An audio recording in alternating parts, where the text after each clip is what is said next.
Welcome everybody to the Monaco Grand Prix, and here we see Alain Prost with a major opportunity because he's finally taken a pole position this year.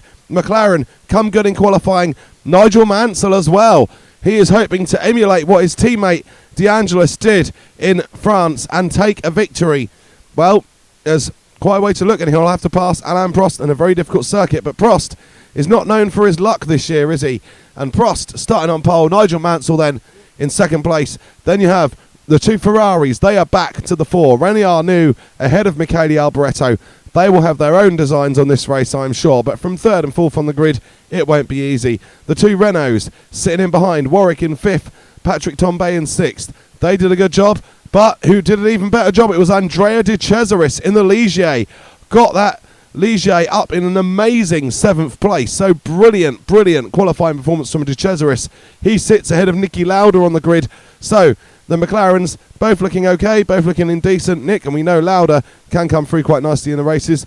Piquet, he starts in 9th, so he's got a massive job to do.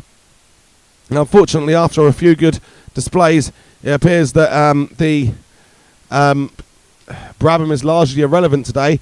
eliodeangelis and Keke Rosberg, who are second and third in the championship at the moment, they are down there with him. So this is a great chance for some of the more peripheral figures to close that World Championship battle up. Corrado Fabi, he's stepping into Brabham today in place of his brother. He starts 15th. So Brabham, well, they were hoping to get more points by changing drivers over, but I don't know if that's going to happen, to be honest. So, yeah, we remain to be convinced on that one. You can see there you got Hesno, you got Shikoto, Ginzani, Beloff, he is in 20th place. And in the real life, there was only 20 qualifiers, but of course we have to start with 32. So we run it down with the rest of the qualifying order who didn't make the grid. Schurer, Martin Brundle, of course, had that massive crash, I believe, in real life, didn't he? And didn't know what track he was at. But here he will start 22nd on the grid. Cheever, 23rd. Boutsen, 24th. Then we have Jonathan Palmer, 25th, and then you've got Baldi, Alio, and the rest of them as we prepare to start this Monaco Grand Prix. So there sits Prost on pole, clear view down to Saint-Devote. He's got Nigel Mansell alongside, renearnoux behind. This is a big opportunity for Prost today. Will he finally get some luck and win a race, or will somebody else shine through? And Prost there, Mansell trying to come on the outside, but he's going to get crowded out, and that might just give Arnoux a chance to attack. It doesn't, they all settle down. Prost continues to lead out of turn one. Then it's Nigel Mansell. Prost still searching for his first victory for McLaren, his first podium for McLaren in actual fact. But a victory would be the best way to do it if he wants to pull himself into that championship battle. And Prost still leading Mansell and Arnoux and Alboreto in the Ferraris as they come down, and they're already pulling out a little bit of a gap over those Renaults. So it's a top four battle so far. Prost leading Mansell. You've got the two Renaults there. Oh, the two Ferraris, sorry. The two Renaults behind the two Ferraris. And there's a little bit of a tussle there. That's eliodeangelis getting a bit funky with Keke Rosberg. And, well, eliodeangelis makes that move stick. So he moves up there, and that's Piquet already up into 8th. So he's pulling forward. He is having a look at andreadecesaris' Ligier. DeCesaris wants to do something this race. Well, Prost, he's still got a lot of attention from Nigel Mansell. I think it would actually do Prost a massive favour if Mansell was to disappear with some sort of mechanical issue or something. But at the moment, Prost is still there. Mansell is still there, way up behind Prost. And Prost is going to have to weather this storm. It's not like he's not used to being in the lead and weathering storms in Formula 1. He's going to have to dip into that experience here. Nigel Mansell, not quite so experienced at running at the front, had an opportunity in Kyalami, but he's going to want to have him. Prost clips the outside of the wall. Mansell has clipped that harder, and has he got an issue? Yes, Mansell has lost his front wing. So that potentially blows the race for Nigel Mansell. He won't be challenging Prost now. Prost has the opportunity to get away, and perhaps finally Prost has some good luck this season. Arnoux is up there. Look, there's a stopped car, and there's another one going slowly. Well, we heard they were saying a lot of cars going out. All the back markers have created chaos. A lot of them barely moved. Look, one of the Renaults has lost his front wing. That's Warwick, and there is a lot of chaos going on here. Is that Ginzani or Gartner? I'm not sure, but Boutsen there as well. And look, there's Prost is being delayed. So is Arnoux. They're all being delayed, and Mansell is able to stay in the battle. Therefore, this is a bit of a let-off for Nigel Mansell at the moment. But look, it's Arnoux who is going to get through that traffic first. He has stolen a march on Alain Prost. So Prost again does have wretched luck. He's still in second, but Renearnoux gets away into the lead. Prost is still second. Mansell will be trying to hold position. And look at the chaos, the sheer chaos there. DeCesaris gets through. I think Piquet got away with that. Piquet has actually got through and improved his position quite nicely. That is all the experience of a world champion showing there. And we'll have a look through. I want to see what's happening with some of these back markers. They're just absolutely, they're all mixed in, and everyone's having a lap and being balked already. There's Tambay having issues with, I think, Martin Brundle's Tyrrell.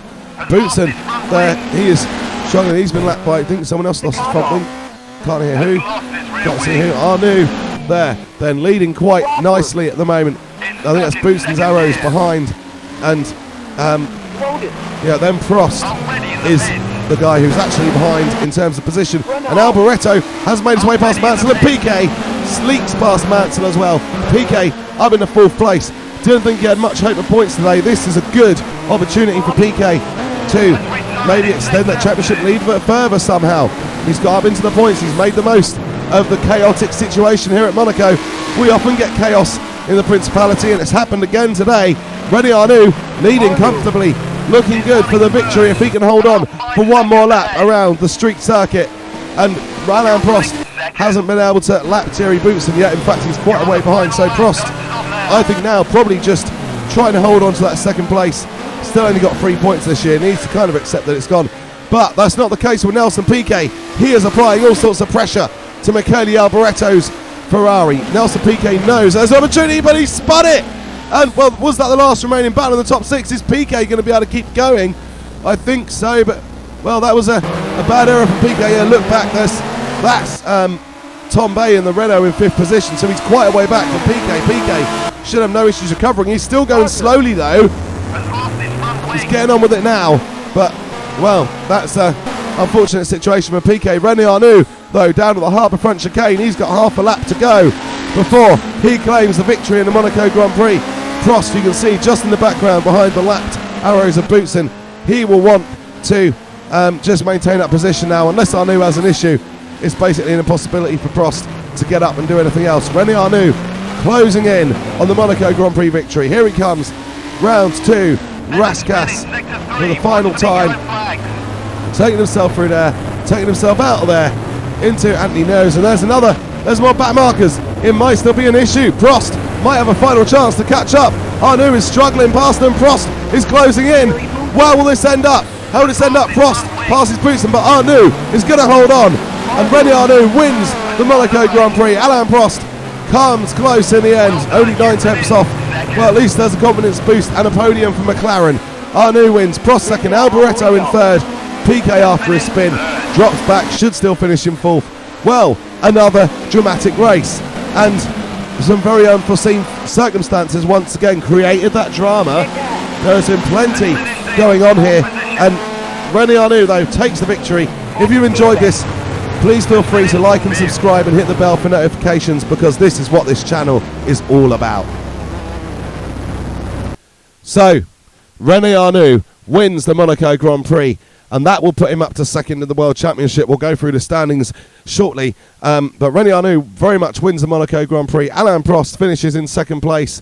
Michele Alboreto 3rd. Nelson Piquet came through to finish 4th. It could have been even better, but a spin on the final lap when trying to pass Michele Alboreto kept him well and firmly locked back in 4th place. But because of the crazy nature of the race, he had a decent gap to patricktambay, who still finished in 5th place. andreadecesaris, he held on in his Ligier to finish 6th, ahead of the likes of eliodeangelis and Niki Lauda. Nigel Mansell, despite his front wing change, still come home in 10th place, so that's not dreadful for Mansell. But again, another driver for whom it could have been so much better. Had he been in that position behind Prost, he could well have won the race, but it just didn't materialise that way.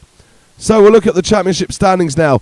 Nelson Piquet has the same gap, still 6 points, but over a different driver now. It's now Piquet on 28, Arnoux on 22, DeAngelis on 19, Rosberg 18, Tambay 15, Alboreto 13. Those are his first points since his win in the opening round in Brazil. So Alboreto finally getting some movement going again. Nigel Mansell, he will be in 7th in the championship on 9 points, now tied with Alain Prost. Then Derek Warwick's in 9th on 8, then Fabi on 3, Tio Fabi, that is, not Corrado. Lauda on 3 as well. Finkelhock 2, and DeCesaris off the mark on 1. Constructors, Ferrari 35, Brabham 31, Lotus 28, Renault 23, Williams 18, McLaren up to 12 now, ATS on 2, and Ligier on 1. And once again, thank you very much for watching. Please like and subscribe, and take care.